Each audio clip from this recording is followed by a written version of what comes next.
রাজবাড়ী গোস্ত বাজারে পবিত্র ঈদে মিলাদুন্নবী উপলক্ষে মিলাদ মাহফিল অনুষ্ঠিত হয়েছে। বিস্তারিত থাকছে শিমুল পারভেজ টিটুলের তথ্য ও ভিডিও চিত্রে।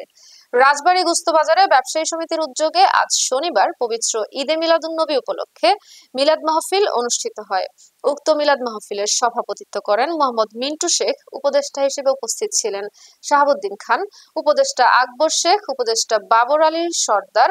আর উপস্থিত ছিলেন বাজারের সাধারণ সম্পাদক সুজন বিশ্বাস, সাংগঠনিক সম্পাদক আমিরুল ইসলাম বাবু, সহ সাধারণ সম্পাদক মাসুম শেখ, সহকারী সম্পাদক জাহিদ কুরাইশি, কেশিয়ার শহীদ মুন্সি।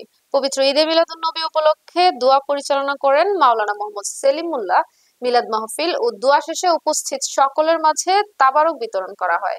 গোস্ত বাজার ব্যবসায়ী সমিতির উদ্যোগে প্রতি বছরের ন্যায় ঈদে মিলাদুন্নবী উপলক্ষে বাজারে বাৎসরিক মিলাদ মাহফিল প্রতি বছরের ন্যায় এবছরও আমরা মিলাদ মাহফিলের আয়োজন করেছি।